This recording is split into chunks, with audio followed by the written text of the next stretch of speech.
இது ஃபர்ஸ்ட் மலேசியாவின் செய்திகள் உங்களுக்காக.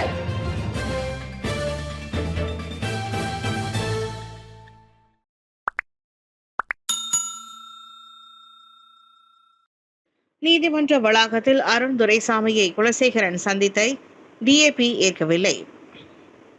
பினாங்கு ஜாவி நீதிமன்ற வளாகத்தில் பிரதமர் துறை சட்ட மற்றும் அமைப்புகள் சீரமைப்புக்கான துணை அமைச்சர் எம் குலசேகரன் சமூக செயற்பாட்டாளர் அருண் துரைசாமியை சந்தித்த செயலை டிஏபி எனப்படும் ஜனநாயக செயல் கட்சி ஏற்கவில்லை. டிஏபியின் 3 உச்சமன்ற உறுப்பினர்களான ஷேக் உமர் பகாரி அலி, யங் சைஃபுரா ஒத்தமான், ஷெரசன் ஜோஹன் மற்றும் புக்கிட் பென்டோரா நாடாளுமன்ற உறுப்பினர் சியாலினா அப்துல் ரஷீத் வெளியிட்ட கூட்டறிக்கையில் இதனை தெரிவித்தார். டிஏபியின் மூத்த உறுப்பினரான குலசேகரனின் இந்த செயல் குறிப்பாக நாட்டின் சட்ட அமைப்பின் நேர்மை தொடர்பான பொது விவாதங்களை தூண்டியுள்ளது என்பதை நாங்கள் ஒப்புக்கொள்வதாகவும் அவர் சுட்டிக்காட்டினார். அருண் மீது நீதிமன்றத்தில் குற்றம் சாட்டப்பட்டிருந்த போது அவரை மடானி அரசாங்கத்தின் துணை அமைச்சர் பதவியில் இருந்து வரும் குலசேகரன் சந்தித்ததை தாங்கள் முற்றிலும் ஏற்கவில்லை என அந்த நால்வரும் தெரிவித்தனர். கென்யாவிலிருந்து 2000 எறும்புகள் கடத்தல் சீன பிரஜை மீது குற்றச்சாட்டு. கென்யாவிலிருந்து 2000க்கும் மேற்பட்ட உயிருள்ள எறும்புகளை கடத்த முயன்ற போது பிடிப்பட்ட சீன பிரஜையும் அவரது கென்யா நண்பரும் வனவிலங்குகளை சட்டவிரோதமாக கையாண்டதாக குற்றம் சாட்டப்பட்டனர். கடந்த வாரம் நைரோபியில் உள்ள அனைத்துலக விமான நிலையத்தில் ஜாங் கெகோனின் என்பவர் பயண பையில் இருந்த சோதனை குழாயில் அந்த எறும்புகள் மறைத்து வைக்கப்பட்டிருந்தது கண்டுபிடிக்கப்பட்டது. சார்லஸ் மவாங்கி என்பவரிடம் இருந்து ஒவ்வொரு 100 எறும்புகளையும் 10,000 கென்ய ஷில்லிங்குகளுக்கு ஜாங் வாங்கியதாக நைஜீரிய நீதிமன்றத்தில் தெரிவிக்கப்பட்டது. ஐரோப்பா மற்றும் ஆசியாவில் தோட்ட எறும்புகளுக்கான தேவை அதிகரித்து வருவதாகவும் அங்குள்ள சேகரிப்பாளர்கள் அவற்றை செல்ல பூச்சிகளாக வளர்ப்பதாகவும் கென்ய அதிகாரிகள் எச்சரித்து வருகின்றனர். நாட்டிலிருந்து வெளியே கொண்டு வர முயன்ற பூச்சிகளின் விஷயத்திலும் இதுதான் நடந்ததா என்பதை அதிகாரிகள் கூறவில்லை. ஆனால் அது பயண பெட்டிகள் சீனாவிற்கு கொண்டு செல்லப்பட்டிருந்தன. இந்த பெருங்குற்றத்தை சதி செய்ததாக குற்றம் சாட்டப்பட்ட அந்த 2 நபர்களும் காவலில் வைக்கப்பட்டுள்ளனர். சோறு வேகவில்லை என்று திட்டியதால் சக ஊழியரை கத்தியால் குத்திய ஆடவன்.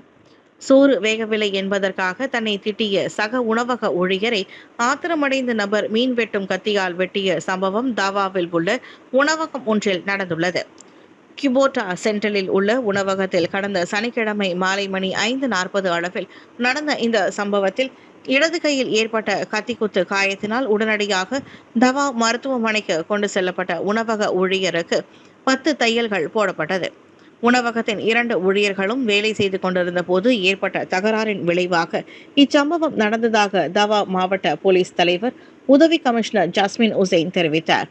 காயத்திற்கு உள்ளான அந்த ஊழியர் அன்றைய தினம் இரவு 9:51 அளவில் போலீசில் புகார் செய்ததால் தாக்குதல் நடத்திய 21 வயது ஊழியர் கைது செய்யப்பட்டார்.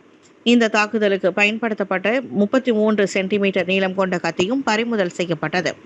தண்டனை சட்டத்தின் 324வது விதியின் கீழ் இச்சம்பவம் குறித்து விசாரணை மேற்கொள்ளப்பட்டு வருவதாக ஜாஸ்மின் தெரிவித்தார். சூப்பர் மார்க்கெட் கழிப்பறையில் பெண்ணை வீடியோ எடுத்த ஆடவன் கைது. சரவாக் மீரியில் சூப்பர் மார்க்கெட் கழிப்பறையில் பெண்ணை மறைந்திருந்து வீடியோ படம் எடுத்த குற்றச்சாட்டில் ஓர் ஆடவன் கைது செய்யப்பட்டுள்ளான். மார்ச் 16ஆம் தேதி பிற்பகல் 2 மணி அளவில் பெர்மி டெக்னாலஜி பார்க் பகுதியில் நடந்த இந்த சம்பவத்தில் போலீசார் உடனடியாக நடவடிக்கை எடுத்தனர். சந்தேக நபர் விசாரணைக்காக தடுத்து வைக்கப்பட்டுள்ளதை போலீஸ் உறுதிப்படுத்தியது. பெண்களின் தனி உரிமையை மீறும் எந்த செயலையும் கடுமையாக கருதுவதாகவும் சமூகத்தில் அனைவரும் எச்சரிக்கையுடன் இருந்து சந்தேகமான நடத்தை குறித்து உடனடியாக புகாரளிக்க வேண்டும் என்றும் போலீஸ் வலியுறுத்தியது. சமூக சேவை தண்டனை சிகரெட் துண்டுகள் வீசப்பட்டதே அதிகம் பிடிபட்ட குற்றம். பொது இடங்களில் குப்பைகளை வீசுவோருக்கான நாட்டில் ஜனவரி 1 முதல் அமல்படுத்தப்பட்ட சமூக சேவை தண்டனை சட்டத்தின் கீழ் சிகரெட் துண்டுகள் வீசப்பட்டதே அதிகம் பதிவான குற்றமாக திகழ்கிறது. நீதிமன்றம் சென்ற சம்பவங்களில் 90 விழுக்காட்டு சம்பவங்கள் சிகரெட் துண்டுகள் வீசப்பட்டவையாகும் என திடக்கழிவு மேலாண்மை மற்றும் பொது தூய்மை கழகமான SW கார்ப் கூறியது. இதுவரை 1042 பேருக்கு நோட்டீஸ்கள் வழங்கப்பட்டுள்ளன. அவர்களில் 820 பேர் உள்ளூர் மக்கள், 222 பேர் வெளிநாட்டவர்கள் ஆவர். அண்மையில் குவாந்தானில் 3 உள்ளூர் ஆடவர்களும் வெளிநாட்டவரும் தலா 300 ரிங்கெட் அபராதம் விதிக்கப்பட்டு 2 மணி நேர சமூக சேவை செய்ய உத்தரவிடப்பட்டனர். இச்சட்டம் தற்போது Johor, Malacca, Negeri Sembilan, Pahang, Perlis, கெடா, கோலாலம்பூர், புத்ரஜயா ஆகிய இடங்களில் அமல்படுத்தப்பட்டுள்ளது. குப்பை போட்ட கையே சுத்தம் செய்ய வேண்டும் என்பதையே இந்நடவடிக்கைகள் வலியுறுத்துகின்றன. வெளியானது பரஞ்சோதி குரலில் ஏலா ஏலேலோ வைரல் பாடலின் மலாய் பதிப்பு. டிக்டாக்கில் வைரலான உள்ளூர் தமிழ் பாடல் ஏலா ஏலேலோ இப்போது மலாய் மொழியில் வெளியாகியுள்ளது. பரஞ்சோதி மற்றும் சாரா ராமன் குரலில் ஒலிக்கும் இப்பாடலை கீர்த்தேஷ் ரெக்கார்ட்ஸ் வெளியிட்டுள்ளது.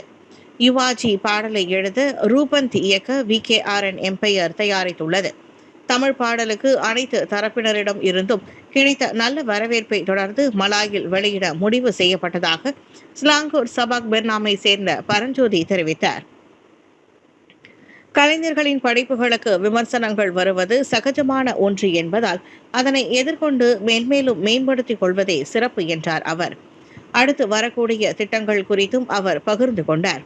இசை ரசிகர்கள் தனது படைப்புகளுக்கு தொடர்ந்து ஆதரவு வழங்குவர் என்ற எதிர்பார்ப்பையும் பரஞ்சோதி வெளியிட்டார்.